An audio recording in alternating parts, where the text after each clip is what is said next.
भारत में होली का त्यौहार बड़े ही धूमधाम से मनाया जाता है।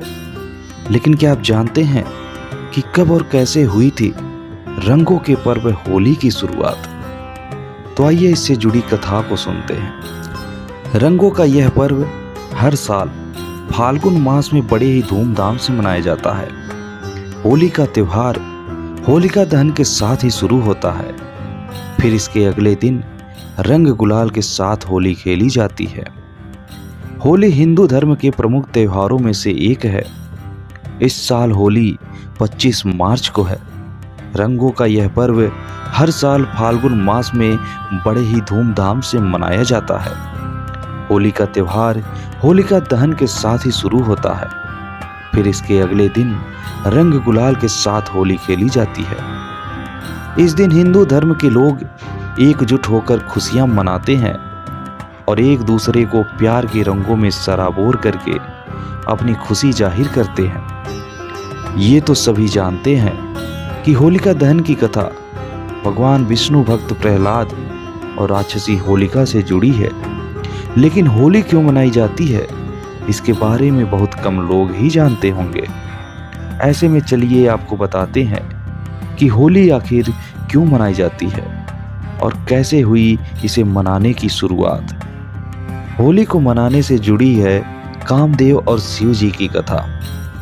पौराणिक कथा के अनुसार देवी पार्वती शिव जी से विवाह करना चाहती थी, लेकिन तपस्या में लीन शिव का ध्यान उनकी ओर आया ही नहीं। पार्वती माता की इन कोशिशों को देखकर प्रेम के देवता कामदेव आगे आए और उन्होंने भगवान शिव पर पुष्प बाण चला दिया, जिसके कारण भगवान शिव की तपस्या भंग हो गई थी। तपस्या भंग होने की वजह से भगवान शिव काफी नाराज हो गए थे और उन्होंने अपनी तीसरी आंख खोल दी थी और उनके क्रोध की अग्नि में कामदेव भस्म हो गए थे। इसके बाद भगवान शिव जी ने माता पार्वती की ओर देखा था और हिमवान की पुत्री माता पार्वती की आराधना सफल हुई थी और भगवान शिव ने उन्हें अपनी पत्नी के रूप में स्वीकार कर लिया था। लेकिन कामदेव के भस्म होने के बाद उनकी पत्नी रति को असमय ही वैधव्य सहना पड़ा था। फिर रति ने भगवान शिव की आराधना की थी।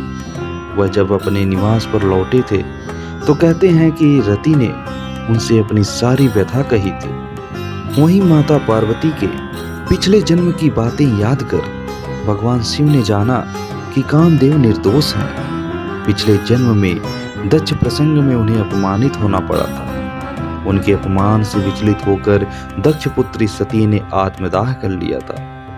उन्हीं सती ने पार्वती के रूप में जन्म लिया और इस जन्म में भी भगवान शिव का ही वरण किया था।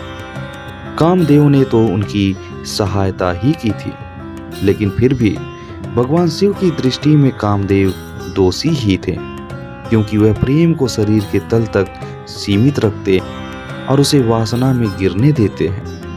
लेकिन रति के निवेदन के बाद भगवान शिव जी कामदेव को जीवित कर देते हैं और उसे नया नाम देते हैं मनसिज और कामदेव से कहा कि अब तुम अशरीर हो।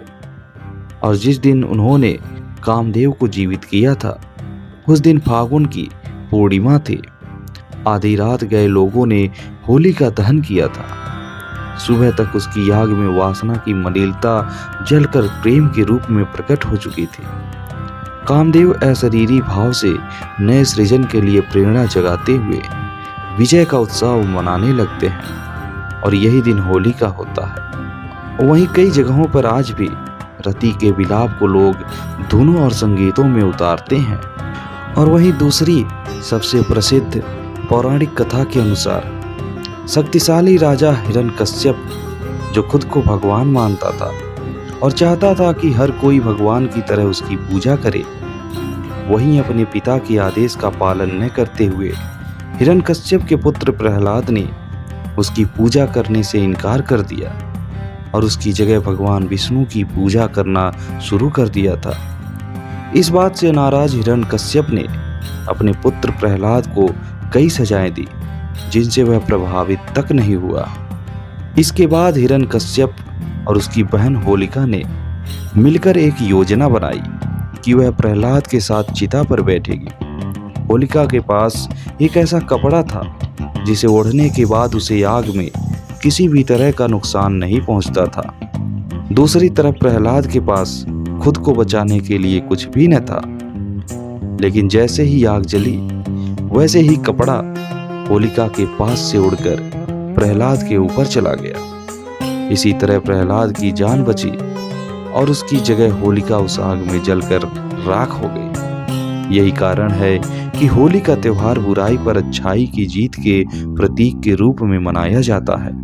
होलिका दहन के एक दिन पहले पवित्र अग्नि जलाई जाती है, जिसमें सभी तरह की बुराइयां, अहंकार और नकारात्मकता को जलाया जाता है।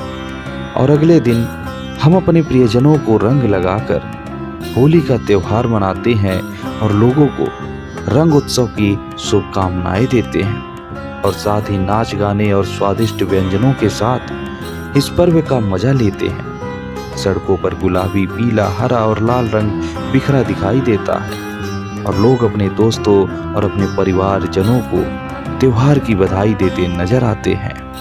तो दोस्तों, इस वीडियो में बताई गई बातों पर आपकी क्या राय है, हमें कमेंट में ज़रूर बताएं। और अगर आपने वीडियो को अभी तक लाइक नहीं किया है तो वीडियो को लाइक ज़रूर करें, क्योंकि आपके एक लाइक से ही हमें प्रोत्साहन मिलती है। और चैनल को सब्सक्राइब करना ना भूलें। तो मिलते हैं हम अपनी अगली वीडियो में किसी और पौराणिक कथा के साथ। तब तक के लिए हर हर महादेव।